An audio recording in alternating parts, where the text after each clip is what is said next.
Within You is the Power. By Henry Thomas Hamblin.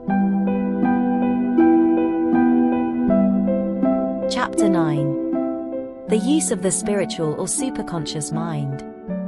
We have already seen that the subconscious mind, wonderful though it be, is instinctive merely, lacking inspiration and what we call originality. All inspiration comes from the universal mind, via the superconscious. All poets and inspired writers get their inspiration in this way. This higher mind is not recognized by psychologists, but it has long been known to searchers for spiritual truth. What we get from the subconscious is the outcome of facts and knowledge supplied to it. What we get from the superconscious is direct inspiration from higher planes. This higher mind might also be called the mind of illumination, for those who can enter into it become illumined, being able to know the truth and to see things as they really are, and not as they falsely appear to the senses.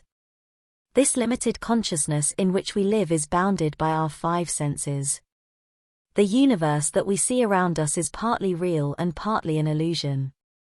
The real universe is spiritual and infinite. What we sense is a limited, partial conception of a fragment of it. Our limited, finite conception of the universe is entirely misleading and erroneous, and so long as we rely on sense evidence and the human mind, we remain in darkness and uncertainty. When, however, we can rise into the superconscious realm, our consciousness expands, transcending the senses and the limitations of the physical plane. The spiritual mind is, of course, only accessible to those who are more delicately attuned to its finer vibrations. Nothing that is worth having can be had without effort, and it is only after much self-discipline that it becomes possible for the student to raise his consciousness to this higher realm and understand life from the standpoint of the universal mind.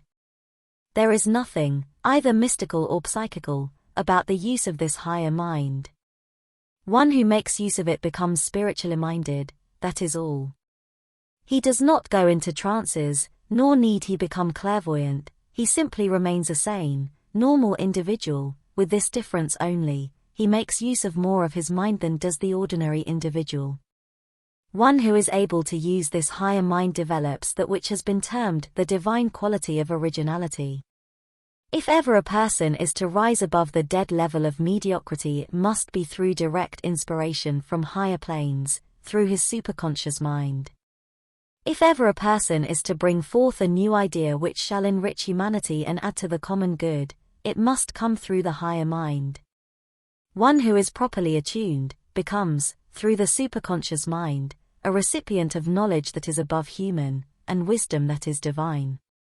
He knows by direct knowing, he becomes wise through an influx of divine wisdom. He is able to distinguish between the real and the sham, between the gold and the dross. He is also able to see and recognize the right path in life, a thing utterly impossible to the mind of the senses, and to tread it, thus being led into the only true success and real good of which his life is capable. Let it be said here that all wisdom must come from within.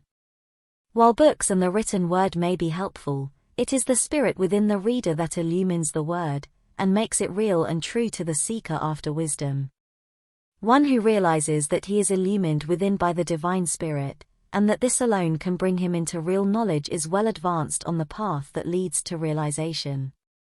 The wisdom of the human mind always leads to disappointment. It is based on the evidence of the senses, which is erroneous, therefore its findings must always be lacking in real wisdom. One who relies upon the inspiration of divine wisdom has often to decide to take a course of action which, apparently, is opposed to his best interests. Yet, if he follows the inward wisdom, he finds that he is always guided aright, and, later, has cause to be devoutly thankful that he followed the gleam.